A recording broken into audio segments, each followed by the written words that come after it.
This program, powered by the Women's Empowerment Principles, aims to drive innovation and impact for gender equality in the Asia-Pacific region. Yes, I'm so excited to hear about that later on and all the chats we'll have later. There's a panel as well, so I'm looking forward to learning so much about what's going on with the UN Women Philippines. And now to tell us more about the Gender Action Lab program of the UN Women's Regional Office for Asia Pacific, may we call on stage the International Consultant for Gender Equality and Women's Economic Empowerment at the UN Women Asia Pacific. Please welcome Ms. Amy Baum. Amy, welcome. Okay, Amy. Thank you so much. Thank you. Great. Thank you so much, everyone. I'm absolutely thrilled to be here. I've been leading our WEPs Awards at the regional level for 4 years now, and it's my first time to be able to be here in the Philippines for a national WEPs Awards. So I'm really thrilled.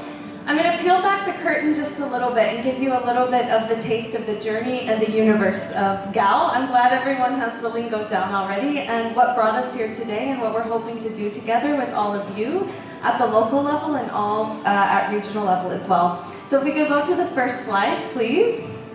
Thank you. So I'm going to give you a bit of an overview and an introduction. So on the next slide, and I could talk about this for hours, but I'll try and keep it quick. I think as many of you know, I hope all of you know, our Women's Empowerment Principles really takes a value chain approach.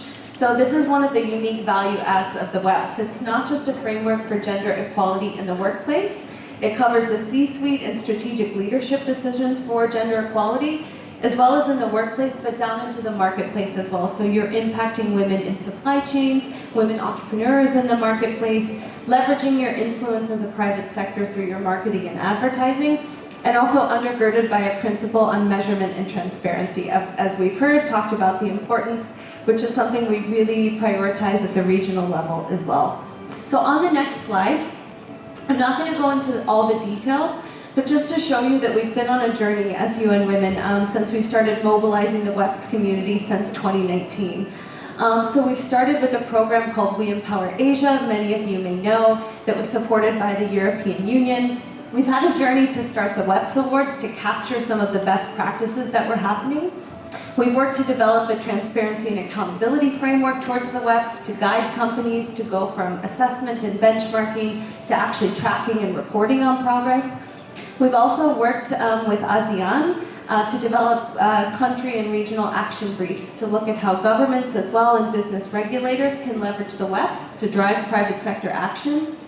We also do entrepreneurship programming at the regional level because the WEPs covers all size and sector. They cover micro enterprises as well as large corporates. We also in 2022 undertook research looking at the current trends and the opportunities and where we saw gaps and where we saw progress.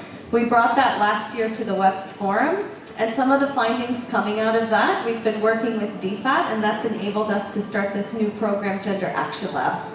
So on the next slide, again, I'll spare you all the details, but really one of the main things we saw is that uptake and commitment to the WEPs has shot up rapidly. We've actually had more than 2,000 companies join in just the last 5 years. We now have 2,700 in the region, but what we were seeing at both corporate level and from policy and regulatory level is an action gap. We're seeing commitments increase, but we're still seeing companies and also policies when it comes to implementation on the ground, or companies actually setting targets, integrating this strategically into their business models rather than a tick box.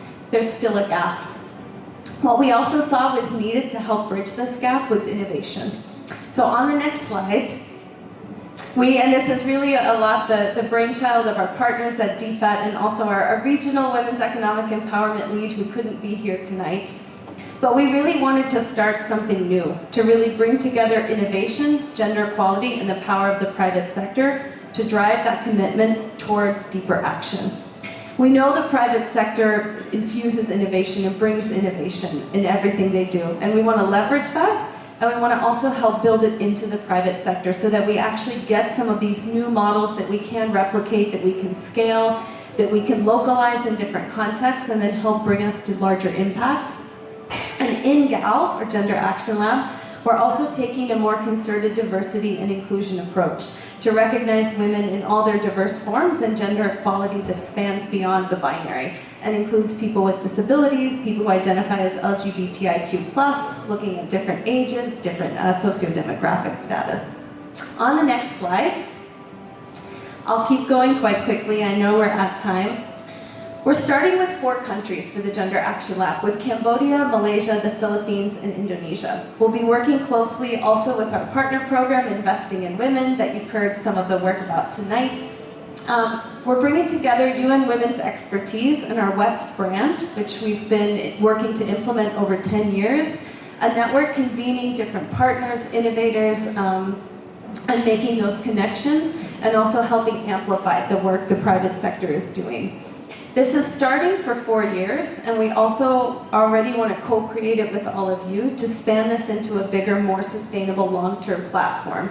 As we really start to get rolling with GAL next year, we also want to hear your ideas and your ambitions and your visions for where we want to go together without limits. So we're bringing together a multi-stakeholder approach and a multi-action approach. On the next slide, I want to just give you an overview of the different kind of products or pillars that we're going to be offering under GAL. So one of our signature products that you'll see launched next year, and you'll be hearing about very shortly, is our WEPs Corporate Action Labs. This is where we want all of you, many of our WEPs champions, some of you who may be newly joining us tonight, to join with us, co-create new solutions, pilot test those solutions, put on your innovative mindset, and actually come with us in a journey where we're going to take cohort-based learnings through a lab process. And we'll be working in a cohort modality, but also one-on-one, making connections to partners, helping you work through a specific thematic challenge area, where there may be a lab on disability inclusion, or on the care economy, or promoting women in leadership in the Philippines. We'll also be working at a regional level, looking at how different actors can change systems to have that larger impact. And so we'll probably be working with stock exchanges, with other business regulators to leverage this. We will also run entrepreneurship labs, and we're actually currently running a climate tech entrepreneurship accelerator where we have 2 participating enterprises from the Philippines. So as you heard with Athena, the intersect of climate and gender really can't be understated. We'll also be bringing together research with impact entrepreneurs. We work with other think tanks and academia to develop impact studies, ROI assessments coming out of the labs, and other forms of innovation research. And all of this will also be amplified and supported through advocacy, through recognition like the WEPs Awards and the WEPs Forum. I'm going to leave it here for now because I know we're tight on time. I am happy to share more details with you, and you will be hearing more details in the coming months. But I just want to say thank you to everyone who took the time to apply. Also for the WEPs Awards, I know the application is tedious, and thank you everyone who's taking action and also working day in, day out to drive forward this agenda and to really tackle some of these complex, wicked issues at all levels across the value chain. And really thank you as well to our partners in Australia who have enabled us to really advance this innovative program and co-create this with all of you. So we'll have our WEPs Awards this year, and I also just want to extend an invitation to everybody that is awarded tonight and our WEPs signatories to join us next year. We will have another WEPs Forum. We don't know the location yet, but we'll work into a kind of biannual modality where we have the WEPs Awards one year and then the WEPs Forum next year, where you get to come and join us and further showcase and work with others on the types of actions that you're taking.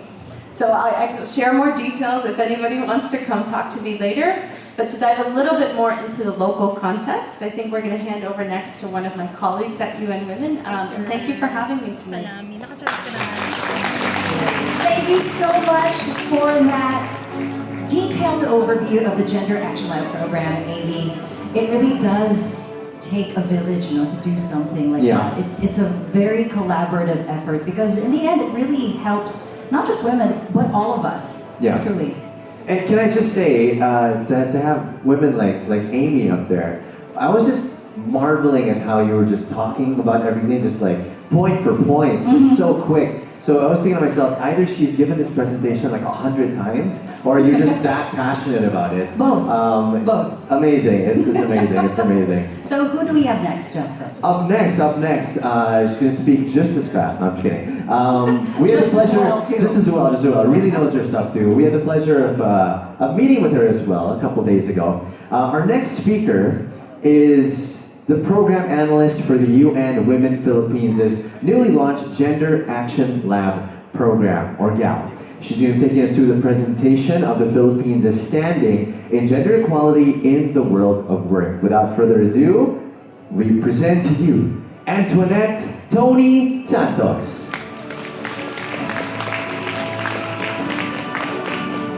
Thank you, Tony. Yeah, thank you, Inka and Justin. Good evening, everyone, fellow advocates of women empowerment.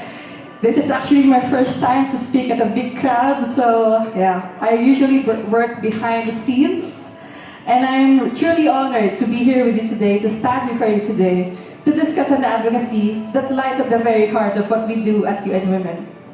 In our portfolio on women's economic empowerment, we are committed to advancing the agenda through deliberate, conscious, and concrete actions. As what our ambassador has just said earlier, the Philippines has consistently led the way in advancing gender equality and empowering women in Asia. Our nation ranks high in global gender parity indices, reflecting our commitment to these values. We have established progressive laws and policies that uphold equal opportunities and rights for everyone. Yet, while our legal framework is commendable, the ground reality reveals complex challenges that still need addressing. Filipino women have made significant strides in business leadership, as you can see all today, showcasing resilience and vision in corporate boardrooms and beyond. The percentage of women on boards has continued to grow gradually, reaching 21% as of 2022, according to a study by the Philippine Business Coalition for Women Empowerment. Despite these achievements, women are still not well represented in top leadership roles. In the same study, female CEOs only accounted 13% in publicly listed companies. There are effective ways to break barriers and harness the full capabilities of women, which can significantly contribute to achieving economic development. This brings us again to the Transformative Gender Action Lab, or GAL, as what my colleague Amy discussed earlier.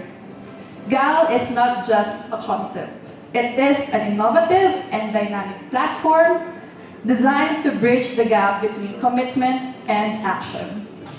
GAL seeks to create actionable solutions that address gender disparities at the leadership levels in the workplace, in the marketplace, and in the community. Tonight, on behalf of UN Women, I stand before you to issue a call to action.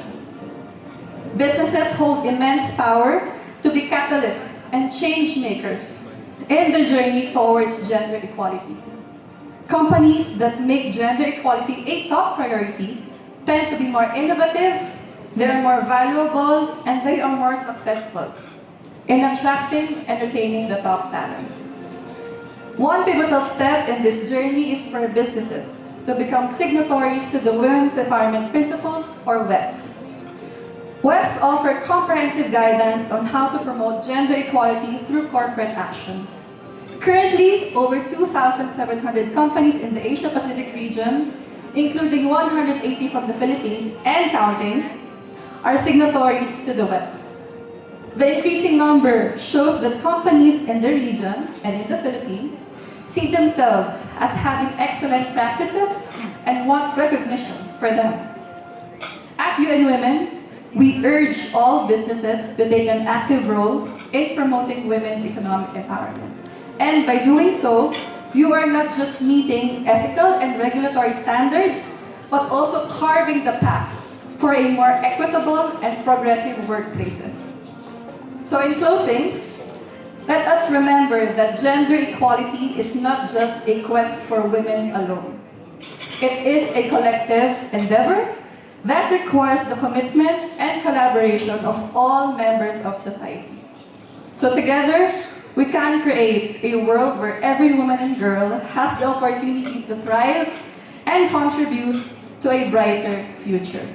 So thank you everyone, and we look forward to working with you all in launching this Gender Action Lab.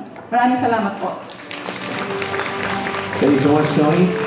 There you go, right? Making it possible for everyone to have those same opportunities. Yes. Thank you. And to go even deeper into it, we thought we'd have more of an interactive thing over here. We're going to be having an insightful discussion on the first innovation lab, focusing on how women in leadership roles can foster innovation and inclusivity in the workplace and highlight Filipinas' power in championing digital transformation. So let's please welcome again back on stage, palapakan po natin siya, Athena Denise Galao. Yes, a big round of applause for her, please. And also to introduce the panelists for tonight's discussion. Yes, we have the chairs ready You here. over there? I think that. Yes.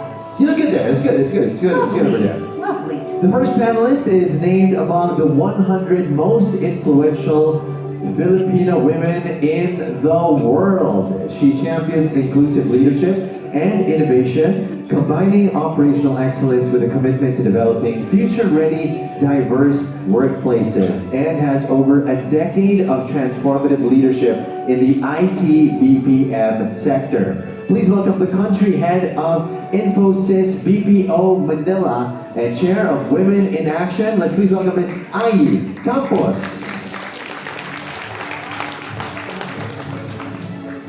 Our second panelist has over 2 decades of international executive experience in technology, holds a degree in electronics and communications engineering from Mapua, and a certification in design thinking from MIT Sloan.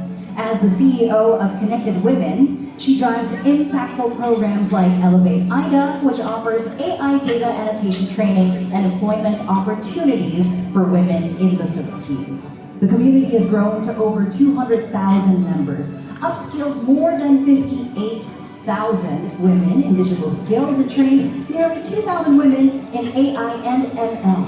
She's also a founding member of the Filipina CEO Circle, a trustee for PPCRV, a volunteer advisor for Ballet Philippines, and passionately advocates for health and well-being. Indeed, her most cherished roles are as mother, wife, and friend. Please welcome the CEO of Connected Women. We have Miss Agnes Gervasio. Miss Agnes Gervasio. Hi, Agnes. All right, our third panelist has extensive experience as a litigation and corporate attorney, and contributed to the U.S. Aid Trade Project, where she held a key role at the Philippine Competition Commission. Currently, she is the Undersecretary for Legislative Affairs at NEDA and a law lecturer. Her publications cover antitrust regulation and telecommunications law, among others. Let's please welcome on stage Undersecretary Attorney Crystal Lynn Oy.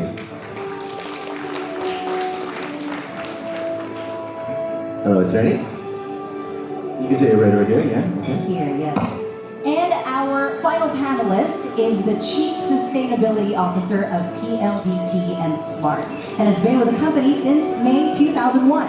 She held various positions, including Investor Relations Center Head and Property and Facilities Management Center Head. She is also the lead advocate of Madiscarte Moms PH. Through Madiscarte Moms PH, she ensures to foster a culture of creativity, innovation, and hard work, empowering mompreneurs across the Philippines to follow their dreams and achieve meaningful transformations that extend beyond virtual interactions. Please welcome on stage Miss Melissa Vergel de Dios.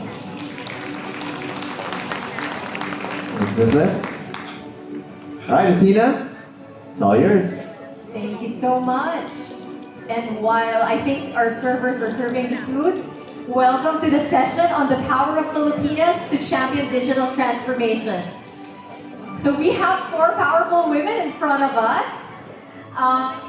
We have a couple of objectives for this panel discussion, and we're not going to keep you, this panel discussion is not going to be very long. So it's gonna be very sharp and quick, but really sweet, I would say. So there's 3 objectives. First is that we want to see how Filipino leaders are driving digital transformation. Second, we want to discuss solutions because we know what the problem is as well. So now it's really time to look at what the solutions are and how we can really find the replicable means for scaling it up. So let's maybe get started already. But before maybe we start, I know digital transformation has been revolutionary. Who here uses digital apps so far? Grab. Who used Grab to get here tonight? Anyone? No? Lazada? No? I mean, we do, right? So, I mean, in the last few years during COVID, there has really been a push for more digitalization to really drive transformations. So, we can begin sessions. We'll have 2 rounds of questions. So the first round will be talking about the reality check. So what's really happening in terms of digitalization. The second round will be looking at leadership and empowerment in general. So my first question goes to, you said, Crystal. So we're seeing a lot of companies hype digital transformation, yet women remain underrepresented in tech leadership. How are regulatory frameworks evolving to ensure digital transformation doesn't widen the existing gender gaps? So thank you for that question. I will not pretend to know all the regulatory frameworks out there, but I will just mention some. So first, we have the Philippine Development Plan, which is the nation's blueprint. And that actually includes a lot of strategies to mainstream gender in government. So one of the key things that is mentioned there actually is, like, for example, in infrastructure, upskilling of women, allowing opportunities for women entrepreneurship. So with respect to digital upskilling, we actually have a law, the Digital Competitiveness Workforce Act, that aims to identify what are the digital skills gap in the country and tailor-fit programs and interventions that will actually address the needs of specific sectors, including women. And when it comes now to the infrastructure or digital infrastructure that has also been mentioned in the Philippine Development Plan, we can imagine how transformative digital transformation will be, especially for women, if we can have universal access to the internet. And that means, right, so you would have internet access for all provinces, for all municipalities, for all cities. The data for Women in ICT Development Index Survey actually shows that women mostly access internet at home and at work, but there's a higher percentage of women accessing internet at home. They use their smartphones most of the time to access the internet. And you can imagine if we have regulatory reforms that will allow universal access to internet, cheaper internet access, the quality of internet access improving. This will spill over into women entrepreneurship, digital education, digital skills, right? So we need to be advocates, I think, for the foundation or the building blocks of digital transformation, because this has tremendous impact for women. Thank you so much, Lisa Cristal. I think we do have the PDP. It serves as the development trajectory for the Philippines, but there are enablers to be able to facilitate that. I'll head over to Miss Ai. Just Ai. Ai, you're leading Infosys. I mean, it's one of the biggest institutions in the country in BPO.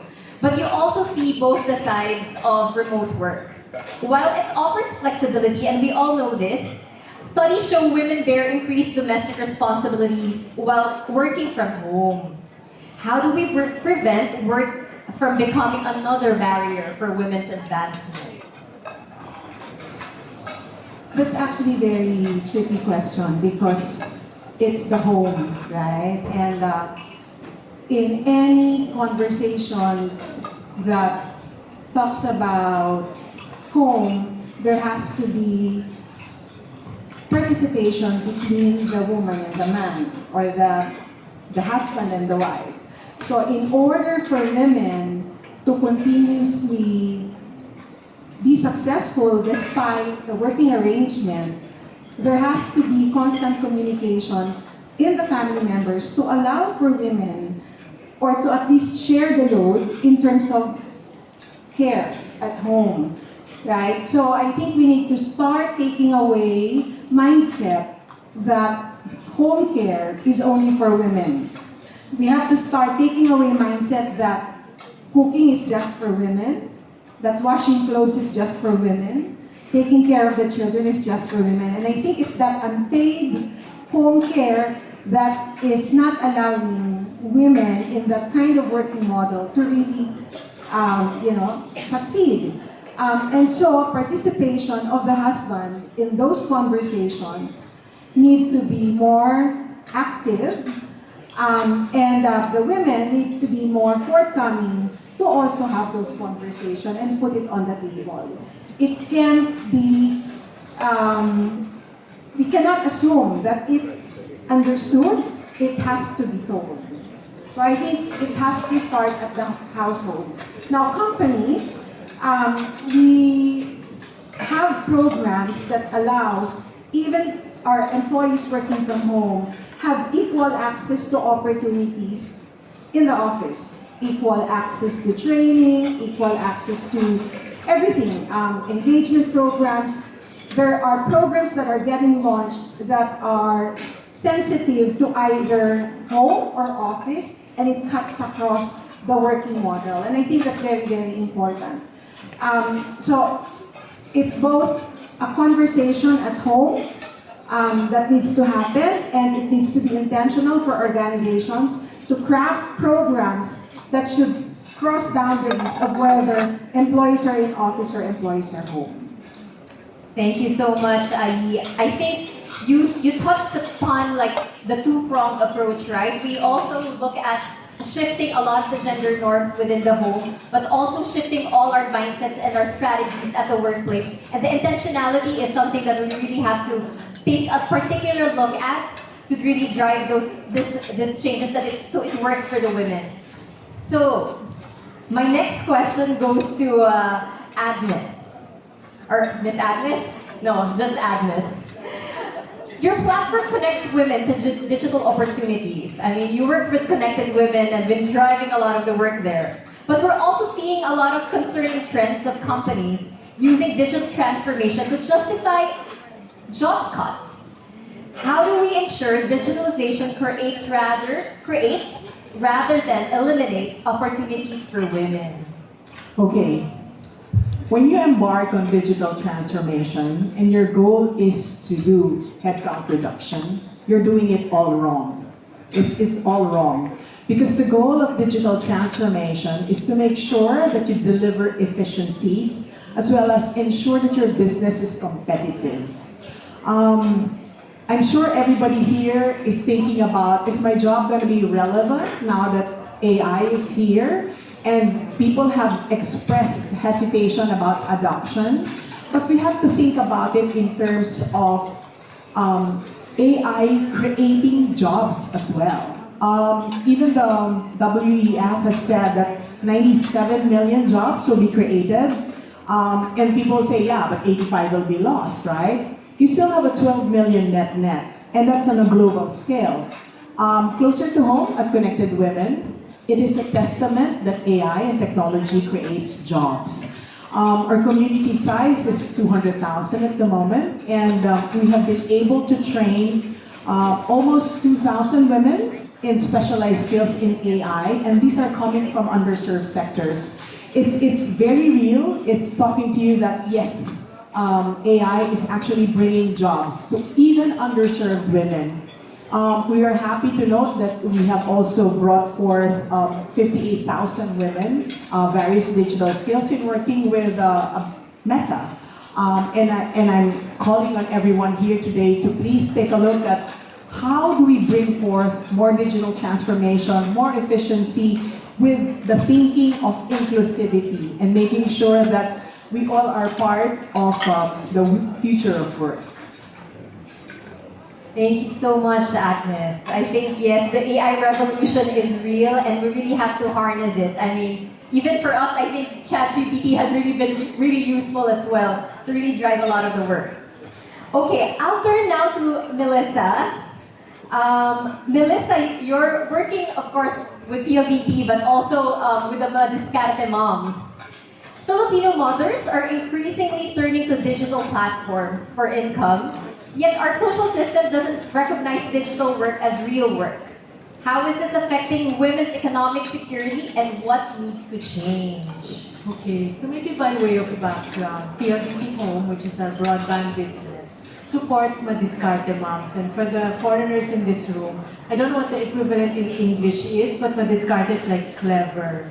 The Madiscarte moms movement, I call it, the community, was born out of the pandemic. So it was a group of women who I guess wanted to supplement their income. They were tied to the home, and they basically started a community powered by the internet. And that community has since, over the years, on its fourth year, there are now 200,000 women in the Madiscarte moms community.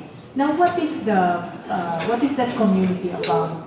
Maybe I'll share an anecdote of how simple businesses have started because of a Madiscarte mom. There was one of the awardees at the last recognition ceremony where there was a girl who had 3,000 pesos in her wallet and she needed to buy medicine for her son.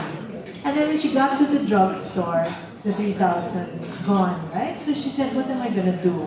So Madiscarte, clever mom that she was, went to her closet, took out her old clothes, sold it at her business called HTP, half the price. She sold it and she raised 7,000 pesos. So she got the money for the medicine, she had capital for the business, called all her friends and said, baka you have old clothes, let's put them together. And she actually, from the 7,000 pesos, her latest income now is 7 figures. So that is really something that's born out of creativity, something that was born out of need, something that a mother at home who has multitasked, because I guess the traditional role is you're in charge of the family. Whatever you do, don't forget the family. But those are the characteristics, I think, that really empower women.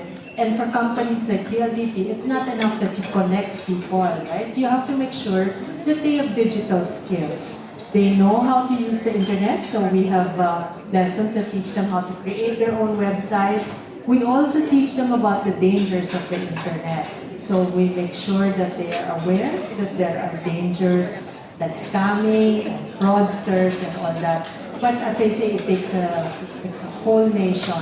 Now, the Madiscarte Moms movement is a very supportive movement. So it started out as small businesses. But at the last awards, what was very heartwarming was some of the awardees were inspired by some of the women who were on the community much earlier. So when they saw that can be done, maybe I should try. And they did try and they were actually recognized. And I think one of the things that was also common to all of the winners who were recognized was the support of their husband or their partners, right?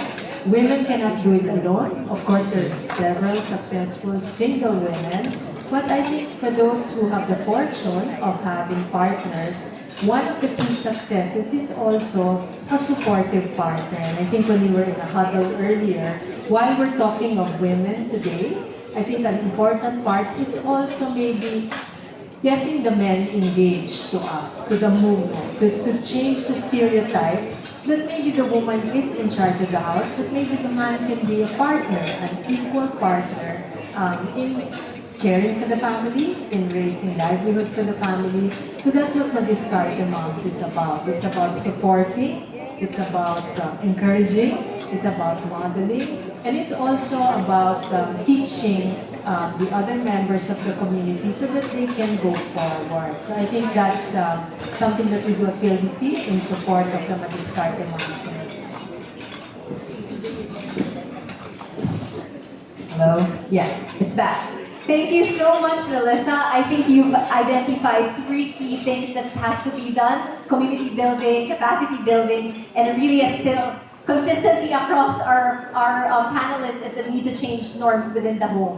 So I'll head to USEC Cristal again because the government really plays a critical role to give that enabling environment for this to thrive. So how can NEDA, as a regulatory body, better recognize and support the value of care work in our increasingly digital economy? That's a very big ask though. Okay, so NEDA is not actually a regulatory That's body. true, it's So, policy making. yeah, so we're more on the planning and coordinating aspect. So there's a lot that NEDA is doing. Of course, under the PDP, we want to increase the labor force participation rate of women. And there are conversations right now on part-time work, as well as, of course, the PCW is doing the framework for care work as well. And all of these will be submitted to NEDA, to one of the NEDA committees, which is the Social Development Committee. And it will form part of the updating for the PDP next year, as well as the Trabaho para sa Bayan plan that NEDA is currently finalizing. There's also, of course, the importance, which I emphasized earlier, on promoting and advocating for reforms in the ICT sector in terms of digital infrastructure to improve access. So you'd have more internet connectivity for women that would otherwise be unable to enjoy opportunities, economic opportunities because of care work. So I think those are the key main things that NEDA is currently working on. Thank you so much, Lisa Cristal. I think the recognition of remote work has been increasingly being uptaken by the government, and it's a good start, I think, in shifting the work. Okay, I'll head over to Agnes. So we know that Connected Women shows that the Filipina has the skills for digital work. Matiskarte Mom has basically 200,000 under their, and then also with Connected Women also has 200,000. They have to join forces. But they're often stuck at the entry level. What's really so the question is, what is really holding women back from tech leadership? Oh goodness, that's a question that has been asked year after year after year. I was having a conversation with Boots Garcia earlier, and she was telling me that, can we talk about what we have accomplished so far? And I think the conversation in the stage today has talked about partnerships, right? We have to have partnerships at home, we have to have partnerships at work. It does not only belong to the women because we have always been stereotyped as the people who would be doing everything. You know, I was talking about it earlier when mommy and daddy suddenly has an emergency. Who's going to be called? It's going to be biggest sister. When the kids have something happening, who are they going to call? Mommy, right? So there's a stereotyping that is happening, and I think it flows into the workplace wherein there's gender bias. And because there's gender bias, there's lack of representation, and then there's lack of role models, and the list goes on and on. And I think it's incumbent upon all of us to make sure that we take the first steps. It's from the time that we're babies, you know, baby girls and baby boys have to be taught that there's no stereotype between women and boys, that if you can do it, I can do it too, right? Like I said, I hope we have a conversation next year on what we have accomplished. We were talking about the percentage of numbers that we have gone down on the ranks, and I hope it's a different story that we will be talking about next year. Thank you so much, Agnes. I think we discussed socialization at an early stage to really shaping like how we look at our roles and responsibilities in society. So I think that's a good place to start. But I think your second point of really looking at the metrics and like trying to measure and being accountable to what we're saying in terms of shifting norms. So I'll head over to Ayi. You've navigated both the traditional work and also digital transformation leadership. What outdated leadership models do we need to disrupt to create truly inclusive workplaces? So I probably will answer that differently. I won't talk about the outdated leadership models. Instead, I'm going to talk about what I think or what we think in IBPAP are leadership competencies that are necessary to develop in today's and the future generation of leaders. No? So today, and I'm just excited to share, we launched the ITBPM Next Gen CEO Leadership Program. We are actually covering 6 competencies in that program that is going to be focused in terms of development in preparing the next gen CEOs of the IT/BPM industry. And what are these competencies? Number 1 is self-awareness, right? So it's so important for leaders today to be self-aware of what we can do, what our vulnerabilities are, and be authentic and transparent with that, right?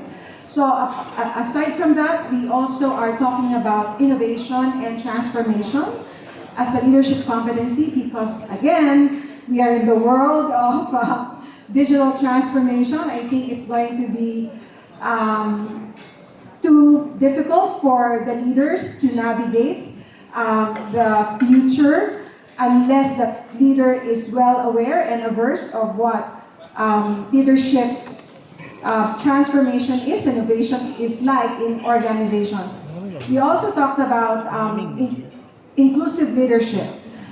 Today, I think, our workforce is very unique. So we have multi-generational workforce, from baby boomers like me to to Gen X, millennials. So, and again, the multi-generational workforce have totally different motivation, different intent, right? The motivation drivers are very different. And so the leaders need to be very conscious to make sure that this multi-generational workforce feel that they all belong and that they're part of the organization. And besides that, right, so the gender, diversity, the ethnicity, and so on and so forth. And the workforce nowadays is so unique and so complicated, so you need someone who's really inclusive and who understands inclusivity to drive a successful organization. We also said that resilience and agility is so important for the leaders today. There's just too many things happening, too many changes. Who knows? And we don't want. There could be another pandemic. Hopefully not. Or any other thing that could happen in the future, right? And you need to be agile to react. You need to be resilient to be able to navigate what's going to be in front of you. And, it's so important that those attributes or competencies are actually developed. Executive presence is also very important because the global conversations, when you're in a global organization, you represent the country. You don't only represent yourself, you represent your industry, you represent your company. And so those conversations need to be compelling. So influence, communication, and executive presence are so key to have a leader also drive a successful organization. So I think those are some of the competencies that we believe in IBPAP that are so key for leaders to have in navigating and creating a successful organization. Thank you so much, Ai. So there's 6 competencies that are, I guess, interoperable because they have to exist. It's not just one. Yeah. They have to exist together. Exactly. Okay, this is my last question for this panel, and this goes to Melissa. Your community shows mothers are natural innovators and leaders.